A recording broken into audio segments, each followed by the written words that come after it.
ഏറ്റവും സങ്കടകരമായ കാര്യമാണ്. നമ്മുടെ 14 വയസ്സുള്ള കുട്ടി മരണപ്പെട്ടു.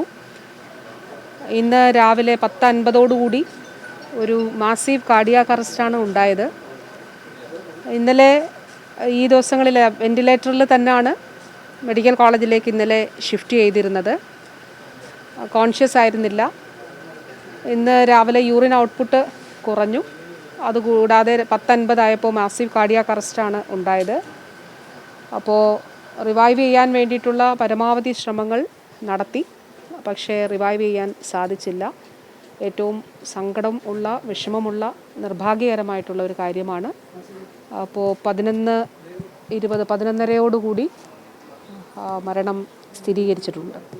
മാഡം, ഇനി മറ്റ് സംസ്കാര ചടങ്ങുകളും ഒക്കെ പ്രോട്ടോകോൾ അനുസരിച്ചായിരിക്കുമോ അതോ ഇങ്ങോട്ടേക്ക് കൊണ്ടുവരുമോ? എങ്ങനെ?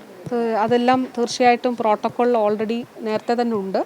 ആ പ്രോട്ടോകോൾ അനുസരിച്ചിട്ടുള്ള നടപടിക്രമങ്ങളാണ് സ്വീകരിക്കുക. അതിൽ രാജ്യാന്തര തലത്തിൽ തന്നെയുള്ളൊരു പ്രോട്ടോക്കോളാണ് അതിലുള്ളത്.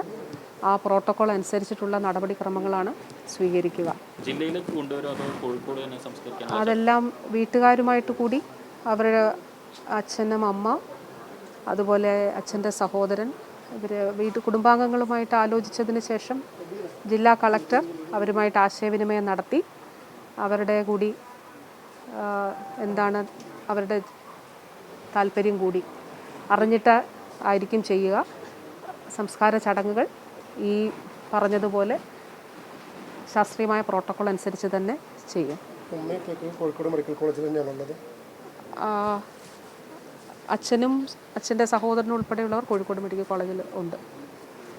ബാക്കി ഏറ്റവും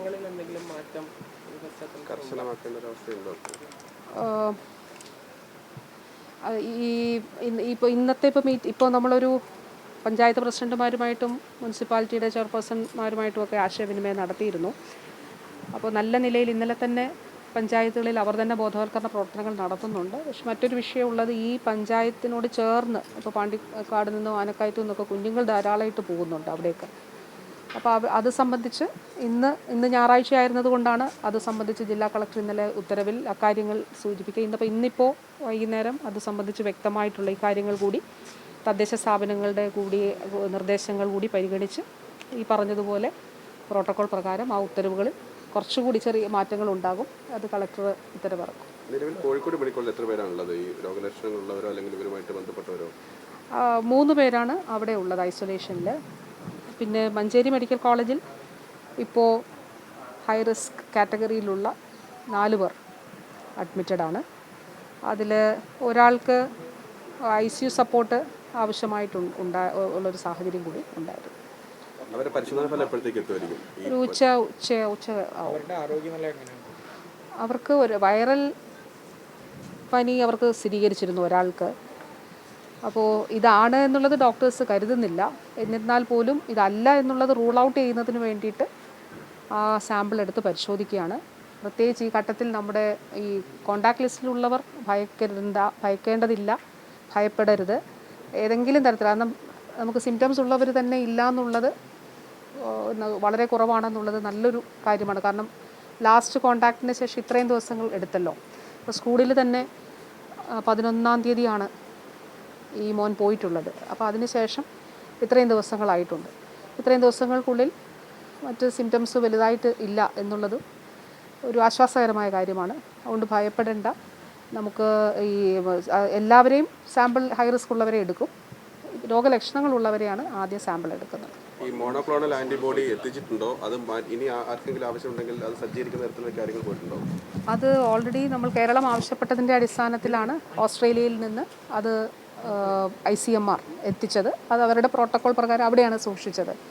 അപ്പോൾ ഇന്നലെ ഉച്ചയ്ക്ക് തന്നെ നമ്മൾ ഈ കാര്യം രേഖാമൂലം ആവശ്യപ്പെട്ടിരുന്നു. അവർ 3:30 തന്നെ അവിടെ നിന്ന് ഷിപ്പ് ചെയ്തു. അത് എത്തിയിട്ടുണ്ട്. പ്രോട്ടോക്കോൾ പ്രകാരം 5 ദിവസത്തിനുള്ളിൽ നിന്നാണ്. വൈറസ് ബാധ ഉണ്ടായതിന് ശേഷം 5 ദിവസത്തിനുള്ളിൽ മോണോക്ലോണൽ ആൻറ്റിബോഡി കൊടുക്കണം. പക്ഷേ എന്നിരുന്നാൽ പോലും നമുക്ക് മുന്നിൽ മറ്റൊരു ഓപ്ഷൻ ഇല്ല ആയിരുന്നു. അതുകൊണ്ടാണ് 10 ദിവസം ആണെങ്കിലും ഈ മോണോക്ലോണൽ ആൻറ്റിബോഡി കൊടുക്കുന്നതിന് നമ്മൾ തീരുമാനിക്കുക. അതിനാണ് മെഡിക്കൽ ബോർഡ് ചേർന്നിട്ട് 5 ദിവസമല്ല, ഇത്ര ദിവസമാണെങ്കിലും ജീവൻ എങ്ങനെയെങ്കിലും രക്ഷിക്കാൻ കഴിയുമെങ്കിൽ, അപ്പോൾ അതിന് ചാൻസസ് വളരെ കുറവാണെന്ന് ആരോഗ്യ വിദഗ്ധർ പറഞ്ഞിരുന്നു. ഈ മോണോക്ലോണൽ ആൻറ്റിബോഡി ഇപ്പോൾ അല്ല കൊടുക്കാതെ ഇപ്പോൾ കൊടുത്താലും അത് ഫലിക്കില്ല എന്ന് പറഞ്ഞിരുന്നു. എന്നിരുന്നാൽ പോലും നമുക്ക് മുന്നിൽ മറ്റൊരു ഓപ്ഷൻ ഉണ്ടായിരുന്നില്ല. അപ്പോൾ അതുകൊണ്ടാണ് അത് ശ്രമിച്ചത്. അത് തീർച്ചയായിട്ടും അത് ഇവിടെ അവരെത്തിച്ചത് ഇവിടെ ഉണ്ടാകും. ഡയമണ്ട് ആഭരണങ്ങളെയും പ്ലാറ്റിനം ആഭരണങ്ങളെയും സ്നേഹിക്കുന്നവർക്ക് മിത്ര ഡയമണ്ട്സ് നൽകുന്നു ഡയമണ്ട് ആഭരണങ്ങൾ ഇനി മുതൽ വാങ്ങുന്ന വിലയിൽ വിൽക്കുവാനുള്ള സൗകര്യം. ഏത് ജുവലറിയിൽ നിന്ന് വാങ്ങിയ ഡയമണ്ട് ആഭരണങ്ങളും ഉയർന്ന വിലയിൽ മിത്ര ഡയമണ്ട്സിൽ നിന്നും മാറ്റിയെടുക്കാം. അൺകട്ട് പ്രഷ്യസ് ആഭരണങ്ങൾക്ക് എക്സ്ചേഞ്ച് വിലയിൽ 90%, വിൽക്കുമ്പോൾ 80% ബൈബാക്ക്. മാത്രമല്ല വിലയിലോ തൂക്കത്തിലോ കുറവില്ലാതെ പ്ലാറ്റിനം ആഭരണങ്ങൾ വിൽക്കുവാനും മാറ്റിയെടുക്കുവാനുമുള്ള സൗകര്യം. ഇത് മലപ്പുറം ജില്ലയിലെ പ്ലാറ്റിനം അംഗീകൃത ഷോറൂം. ഡയമണ്ട് പ്ലാറ്റിനം ആഭരണങ്ങളെ സ്നേഹിക്കുന്നവർക്ക് മിത്ര ഡയമണ്ട്സ്, താഴെപ്പാലം, തിരൂർ.